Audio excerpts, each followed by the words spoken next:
fait longtemps que je vous ai pas parlé de rumeurs de téléphone et là je vais vous parler de Samsung, de rumeurs sur le prochain flagship de Samsung qui sortira début 2019, qui sera normalement présenté au MWC, avant en tout cas, quelques jours avant le MWC, peut-être même la veille, à Barcelone au mois de février. C'est le Samsung Galaxy S10. On a eu cette année le S9, l'année d'avant le S8. Il faut savoir que tous les 2 ans, Samsung sort un modèle évolution. Un vrai modèle avec de vraies belles évolutions.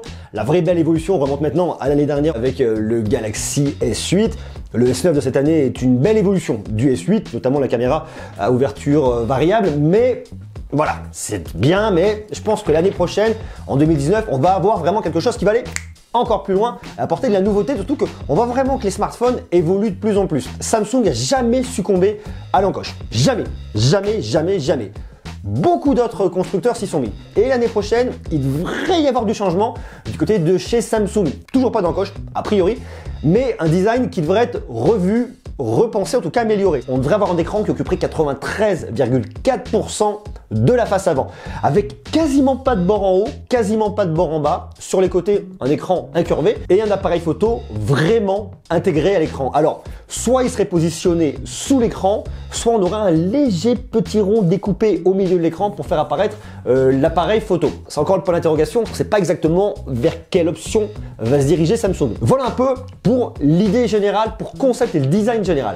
Maintenant, il faut savoir qu'on devrait avoir 3 nouveaux smartphones en 2019, un petit peu comme ce qu'a fait Apple avec son iPhone 10S, 10S Max et le 10R. On devrait donc avoir un modèle plus low cost, ça serait un S10 Lite. On devrait avoir un modèle un peu plus standard comme le S9, S8, ça serait le S10. L'évolution, en tout cas, ça me paraît assez normal. Et le modèle un peu plus grand écran comme le S9 Plus, on aurait le S10 Plus. 3 nouveaux modèles qui devraient être présentés début 2019. Et Samsung irait encore plus loin parce qu'elle pourrait intégrer pour le marché américain sur le modèle Plus une puce 5G pour avoir effectivement la 5G. Il y aurait quelques variations d'un point de vue design entre les 3 modèles. Le modèle standard aurait des côtés légèrement incurvés comme ce qu'on peut retrouver déjà en termes de design sur le S9.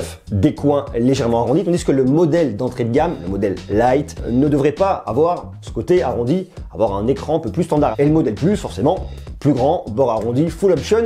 Ça va de soi. On aura bien évidemment un écran Super AMOLED. Je vous le dis, version standard, ça serait un 5,8 pouces. On connaît la qualité des écrans de Samsung, on s'inquiète pas. Dans tous les cas, on aura vraiment des écrans au top.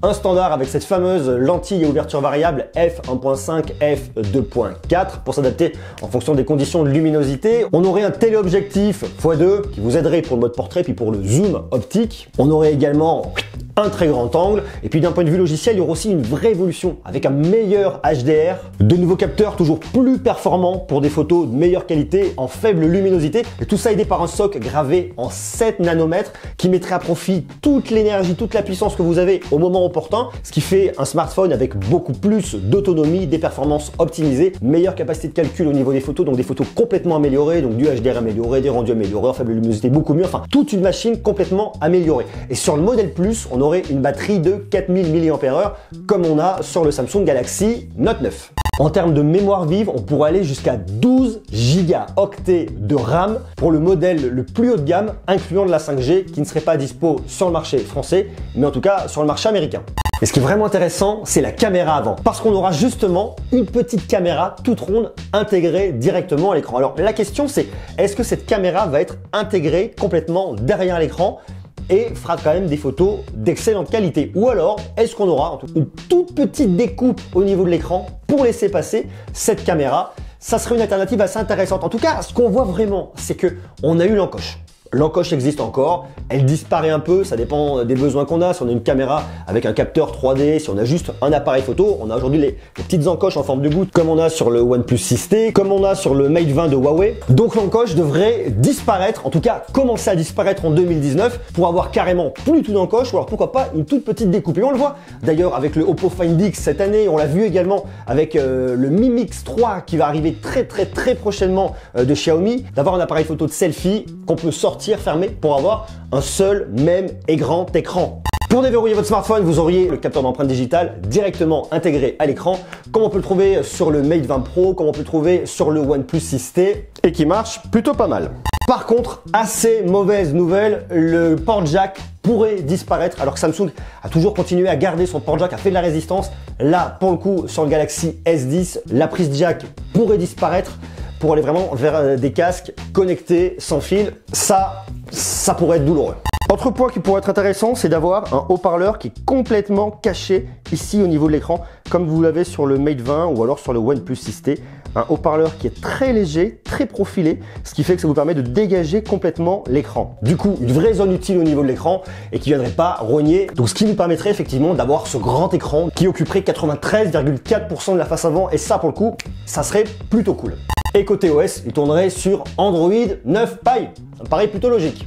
En tout cas, ce qui est vraiment très intéressant au travers de toutes ces rumeurs, c'est d'être capable un petit peu de voir les tendances, de voir là où vont aller les grands constructeurs. Samsung, c'est pas un petit constructeur, c'est pas une petite marque, c'est vraiment un des leaders sur le marché qui a fait des choix stratégiques, notamment de ne pas avoir d'encoche. Donc ils ont la problématique, comme tous les fabricants, d'avoir des plus grands écrans toujours pour du multimédia dans des smartphones qui tiennent toujours dans la main à format toujours un peu réduit entre guillemets. On voit qu'ils pourraient s'aligner un petit peu sur le choix stratégique qu'a fait Apple avec ses 3 smartphones pour l'année prochaine. Qui dit smartphone qui tient dans la main, qui dit grand écran, dit problématique un petit peu au niveau des capteurs, au niveau de l'appareil photo. L'idée d'intégrer l'appareil photo sous l'écran, ça pourrait être une vraie belle technologie.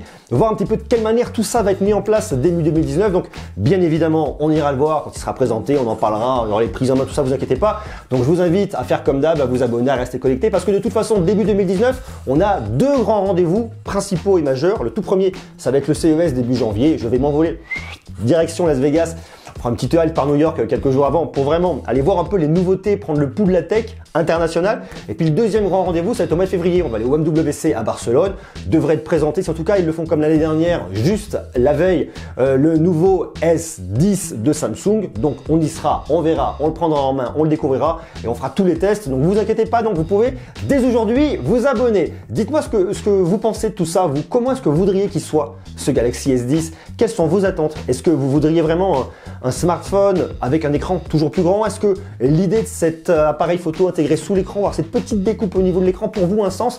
Est-ce que vous pensez que Samsung va dans le bon sens? Est-ce que vous pensez que c'est bien que Samsung n'ait pas fait d'encoche? Et qu'est-ce que vous pensez de la potentielle disparition de cette prise jack?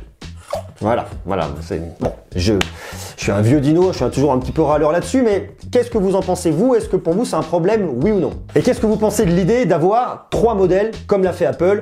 Un modèle standard, un modèle plus, comme on a toujours eu depuis quelques années en tout cas, et puis un modèle un peu plus low cost. Est-ce que ce modèle low cost va venir un petit peu rogner sur la gamme A? La gamme S reste quand même le haut de gamme. Est-ce qu'un modèle low cost sur la gamme S a un sens chez Samsung? Voilà, vous me marquez tout ça en commentaire et vous me dites ce que vous en pensez. Comme d'habitude, je vous invite à me dire tout ce que vous en pensez en commentaire, on reste connectés. D'ici là, soyez sages, portez-vous bien et je vous donne rendez-vous extrêmement rapidement pour continuer bien évidemment à parler de tech. Ciao!